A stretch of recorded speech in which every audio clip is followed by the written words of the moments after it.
Hey guys, this is Scott here from Horse Racing Daily, and today we're going to go over Tiz the Law, who's a horse that I'm very high on for potential winner of the Kentucky Derby.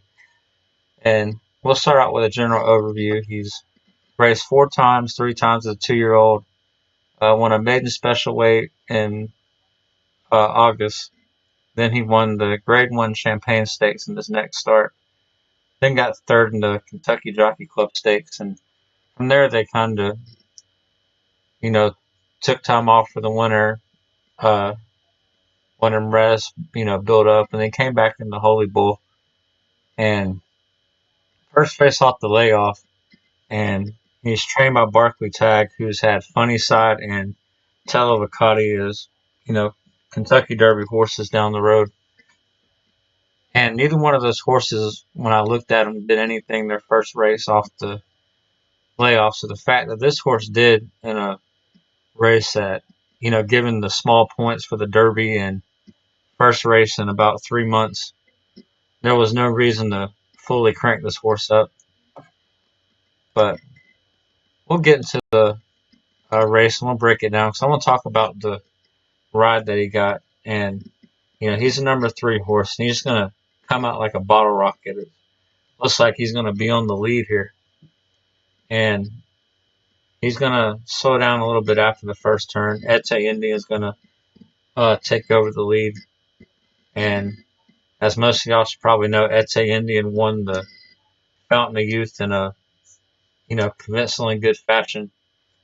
And right about here's where the question marks kind of start. Like Franco grabs on Tiz the Law, puts a real tight hold on and pushes him back in the fourth. I don't know if he wanted to give him a little education here or, what that was about. I didn't really get to see no kind of head on replay, but it definitely cost him, 2, 3, 4 lengths of position. And, he's going to get to the outside and this part right here where this horse just starts comes on even terms with Ete Indian made me a believer of the horse, like being first start on the layoff, having all that trouble with the ride. He could have, tired down the stretch, and I don't think anybody would have held that against him. People still would have came back and bet him in future races, but not only does he pass Ete Indian, who's a very good horse in his own right, he's gonna, draw off and win. He kind of gets in front of him right here, and then Franco's going to take a peek back, and he's going to keep going. Very, very, very good performance, I thought, given some of the issues he had. He had every excuse to lose that race. Not only did he win, he won in a really good fashion. And we'll look at the times of the race. He, 23:31, 46:60, 110.96, 135.46, or 142.04. Now, I don't think I thought the pace was good and solid, not slow by any means.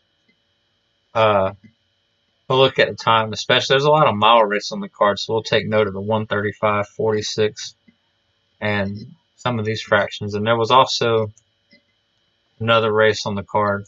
We'll go to race 4 because it had a Fletcher horse. It's only raced twice. He won a maiden special weight, and they put him this allowance optional claiming race. And he won by 8.5 lengths and ran 142.13. And Fletcher has a history of doing good with very lightly raced 4-year-olds. So I want to really see what this horse does down the road, especially against what I think are kind of weaker, older horses, other than maybe Maximum Security. I think some of the rest of them are quite not up to par just yet, but we'll see how it goes as the season unfolds. But we'll start down the race card. 1 mile on the dirt, 139.73. 6 furlongs in the dirt, 111.83. So that was still a slower time in a sprint race than, the 3-year-olds going a mile and 16th in a, 2-turn route race. And he had, this race 1 mile in the dirt, starter optional claim in 137.80. And the fact of this race, if it would have been, because this is really the only good comparison you got, if Fearless doesn't win this race convincingly, maybe he wins by like 1 1/4 lengths, I might would question the quality of the race. But given that Fearless only race uh, twice, it's beat a week, so they don't know what this horse has done. I thought it didn't put anything negative to me against how good of a race that Tiz the Law ran. 1 1/8 miles in the dirt, 136.86, 150.48.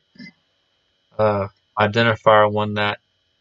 I believe he was trained by Chad Brown at one time, and now he's trained by Oscar Gonzalez.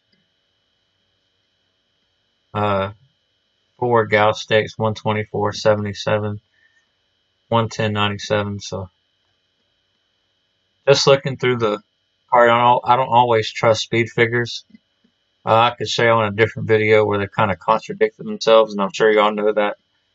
So I just kind of look at the times to see the races and stuff, and kind of, I don't think you can put a single math number on a speed figure, but you can get an idea of how good of a or bad of a race they ran, depending on, you know, how much they won by, what time they won, the times of the other races.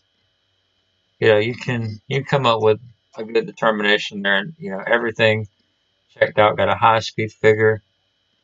Some of these times that are coming back fast, the horses have won by 7, 8 lengths. So I think overall I'm impressed with the race. I think there's room for him to improve, considering that's the first race off the layoff. I'd imagine that they're going to point him towards the Florida Derby. Given that he needs the points, he'll be fully cranked for that race, and I expect to see. I wouldn't be surprised to see a Equibase speed figure jump up from 117 into maybe the low 120s. So I'm very excited about this horse going forward. I think as far as East Coast horses go, he's got to be the favorite. Maybe we'll see what happens out of Oaklawn and Fairgrounds, but out of Tampa, Gulfstream, Aqueduct, he's looking like the top horse. Baffert has Authentic, and you never know what he's going to pull out of his stable this time of the year. So it'll be fun to see, but I plan on doing some more videos covering the Tampa Bay Derby, the Gotham Stakes, the San Felipe. Probably Thursday into Friday. You'll probably see a lot of videos rapid fire get put up, but thank y'all for watching, and until next time.